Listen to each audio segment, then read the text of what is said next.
আসসালামু আলাইকুম রহমতুল্লাহি ওয়া বারাকাতুহু। প্রিয় দেশবাসী, বিশেষ করে যারা আইনজীবী আছেন, আইনজীবী যারা আছেন, তো তাদেরকে আমি রিকোয়েস্ট করব, আপনারা আইনজীবীরা আমার বক্তব্যগুলো খুব মনোযোগ দিয়ে শুনবেন। আমরা এই মুহূর্তে পঞ্চগড় থেকে টঙ্গী থানায় এসেছি। তো যেহেতু নিরাপত্তা, না আমার কথা শেষ করে দেন। নিরাপত্তার জন্য আপনার পরিবারের দায়িত্ব কি উনি নিয়ে গেছে? আপনি হ্যাঁ বলেন, বাস আপনি বলেন আপনার পরিবারের দায়িত্ব কি উনাকে দিয়েছেন আপনি? আমার যে মামলা পরিচালনার বিষয়টা, এইটা তো ওনার দায়িত্ব দিলাম, কিন্তু এই যে হামলা হইলে প্রতি ওনারা দেখি একটা লাঠিও আছে যে উনি প্রতি কোনো অভিযোগ করতেছেন না। আপনি তো আমাদের ভিকটিম, আমরা যে উদ্ধার করে নিয়ে আসলাম আপনাকে, আপনি তো আমাদেরকে কোনো একটা লিখিত একটা অভিযোগ বা এটা এজাহার আমাকে দিয়ে যাবেন না। এটা জবাব আগে শোনেন। প্রশ্ন করেছেন আমার থেকে, শোনেন জবাব। না আমার থেকে শুনতে বলছেন উনি, আপনি ওনার থেকে না, উনি তো অসুস্থ, ডিস্টার্ব করেন কেন? হ্যাঁ আমার থেকে শোনেন। এটার জবাব হইল, এটার জবাব হইল যে এই আপনি ধরে লাইভ অবশ্যই না না থাকতে হবে। আপনি কি লাইভ বন্ধ করবেন না, লাইভ বন্ধ করবেন না। উনি যা করতে যাচ্ছে তোমরা কি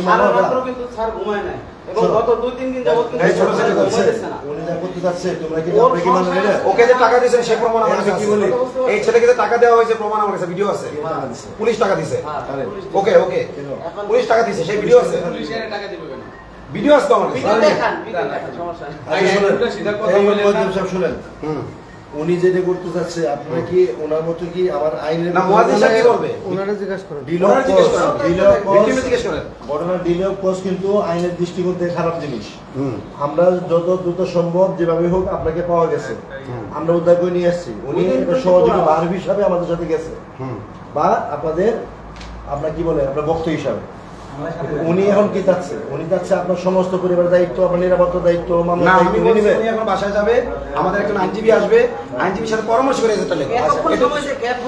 মানে এইটুকু সময় কি হয়ে গেল? আপনি আমরা এগুলি করছেন, এটা করতে পারেন না। আমাদের আমরা আমাদের সাথে এতক্ষণ পর্যন্ত পুলিশ ছিল, রাত্রে পুলিশ করছিল, আমি বলছি তখন পুলিশ করছিল, কিন্তু আমরা পুলিশ করছে আমাদের কাছে।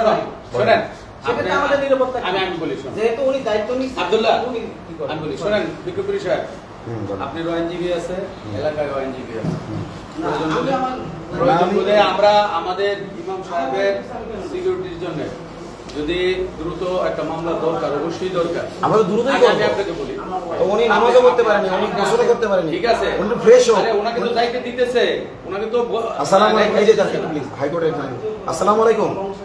না উনিও বলতেছে যে খুদের ফেরেশ ওমর ভাই ভালো আছেন? হ্যালো ওমর ভাই, হ্যালো শুনতেছেন আমার কথা? আমরা কালকে ওই যে গিয়েছিলাম, আলহামদুলিল্লাহ ওকে তো স্থানীয় লোকজন দেখার পরে 999 ফোন করে, পরে ফায়ার সার্ভিস গিয়ে স্থানীয় লোকের সহযোগিতায় ওনাকে হাসপাতাল নিয়ে আসে, সেই বর্ডার থেকে, ভারতের বর্ডার থেকে, বুঝছেন, তেঁতুলিয়া। পরে ওখান থেকে ওনাকে উদ্ধার করতে যাই আমরা একটা গাড়িতে করে নিরাপত্তার জন্য সাথে প্রশাসন নিয়ে যাই। আমরা একটা গাড়িতে নিরাপত্তার জন্য প্রশাসন সাথে নিয়ে যাই। এখন প্রশাসন নিয়ে এসে টঙ্গী থানায় নিয়ে আসছে। এখন ওনারা বলতেছে যে এখন একটা মামলা রেজিস্টার করে, বলছে আমাদের 2 ঘন্টা সময় দেন, আমরা বাসায় যাই, আমরা একটা আইনজীবীর সাথে পরামর্শ করে আইনজীবীকে সাথে নিয়ে এসে আমরা ধীরে সুস্থে এজারটা করবো। ওনারা বলতেছে না এর মধ্যে কোনো হামলা টামলা হলে তাহলে দায়িত্ব নেব না। এই কথা কি পুলিশ বলতে পারে? যেহেতু আমাদের আগে জিডি করা আছে, এই থানায় এই পরিবারের নিরাপত্তার জন্য জিডি করা আছে, পরিবারের নিরাপত্তার কথা বুঝতে পারছেন? উল্লেখ নাই। তো এখন জি জি আমি সারা রাত আমার সাথে 24 ঘন্টা পুলিশ করছিল। আচ্ছা আচ্ছা, আমি যে আইনি হবে আমি লিখিত দিচ্ছি, দেন কাগজ নিয়ে আসেন, লিখে দিয়ে হ্যাঁ আমরা ভাই লিখে দিয়ে আমাদের রিসিভে নিয়ে যাচ্ছি, আপনি কাগজ নিয়ে আসেন ভাই, আপনি কাগজ নিয়ে আসেন। পটুয়াখালী থেকে আসছে, ভোলা থেকে আসছে, সবকিছু ভোলা থেকে আমাদের আসছে। 10টা মিনিট সময় লাগবে বেশি। ভোলা থেকে আসছে। 10 মিনিট হবে না। এটি আপনি খালি বলবেন এদের নিরাপত্তা করে আমরা তাড়াহুড়ো করে কিছু করতেছি না। আপনি জি ভাই, লাইভ করেন না। করতেছেন, ই করতেছেন, এজাহার কেস পরিবর্তন, দেখাচ্ছেন, পরিবর্তন আপনি আমি করা যায়। সিরিয়াল করেন না না এসব পরিবর্তন করে সমস্যা অনেক হলো। বেড়া। ওই যে ওই মেয়েটা ধর্ষণ হয়েছে, সমস্যা হলো। সেই মেয়েটার মামলা একদম নরমাল করে দিছে। ও সমস্যা তারা হলো। আমি মামলা নরমাল করে কেন না? আপনার কথার উপর নির্ভর করবে। তো আপনাকে কষ্ট ভাই করতে তাহলে আমি লিখিত দিয়ে আমার জিম্মা নিয়ে যাবো, তাই তো? ছেলেদের উপর বিশ্বাস রাখেন। আসসালামু আলাইকুম। ওর আচ্ছা আপনি করেন, আমি লিখিত দিচ্ছি, নিয়ে আসেন। আমি আমার জিম্মায় নিচ্ছি, তাহলে তো আমার যাবে। আপনি জিম্মা আমি দিব? দেবেন না? হ্যাঁ, আপনি কে ওনার? উনি আমার জিম্মা বুড়া আইডি কার্ড দেন। আপনি কে? দিচ্ছি নেন, আপনি বুড়া ওনার, দিচ্ছি। উনি আপনার কেমন বুড়া? উনি কি relative আপনার? আপনার রিলেটিভ না, হ্যাঁ? উনি কি ফাদার? ওনার পরিবার কিছু আছে আপনার? আমার মানবাধিকার সংগঠনের দল। কে? আমি। আমি আপনাকে দিব না। আচ্ছা দিবেন না, তাহলে ওনার পরিবারকে দেন, ওনার পরিবার নিয়ে দিব যাবেন। না। ওনার ভাই আমি আছে, ওনার ছেলেকে দিব। ওনার ভাই ওনার ভাইকে দিব। ওনার ভাইকে নিতে পারবেন আমি না? ওনার ছোট ছেলেকে দিব। শোনেন, আচ্ছা, আমার ওনার ছোট ছেলে দিব। দিব। আচ্ছা, ওনার ছোট ছেলে নিবে। হ্যাঁ, ছোট ছেলে দিব বলে উনি ওনার ছোট ছেলের সাথে যাবে, বড় ছেলের সাথে যাবে না। কাজ চলতে পারে না। বড় ছেলের সাথে, ছোট ছেলের সাথে আচ্ছা, যাবে। ছোট ছেলের কাছে দাও। না, ছোট ছেলে। আমি একটু কথা বলি। এই বিক্রমপুরী সাহেব, কথা বলি। ওদের ছেলেকে দল বানাইছে, পক্ষ বানাইয়া এনে একটা কাহিনী পক্ষ করছে। আপনারা বানাইছেন? আপনি শুনেন, এই যে আপনারা ও পক্ষ আইসা, বানাইছেন? ও আইসা সমস্ত আগে ওরা এক ছিল। আমি বলি পুরো সিস্টেমটাকে পরিবর্তন করে ফেলছে। স্যার, আমি বলি, আমার আব্বু আমার সাথে থাকে না, আমি আমার আব্বার সাথে থাকি না। আমার সাথে না গেলেও তো সমস্যা নেই, কিন্তু আমি যে চাইতেছি আমার ফ্যামিলিতে আলাদা থাকতেছে, আমার তুমি ফ্যামিলি আসো, শোনো, আমার কাছে আসো। না না, তুমি দেখবা কি লেখা, আমাকে ডাক দিবা। আমাকে ডাক দিবা। তুমি আমার কাছে আসো।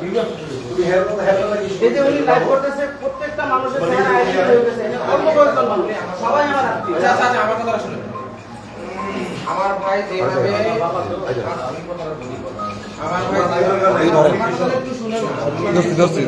ক্যামেরা আমি আমার কথা শুনবেন কি? বলো, আমরা সবাইকে চুপ করতে হবে। হ্যাঁ, চুপ আছি, স্যার। জি স্যার, বলেন আপনি। আচ্ছা, তুমি তোমার কথা বলো। ভালো করে দেখেন। ভাই যেভাবে ইডি করছে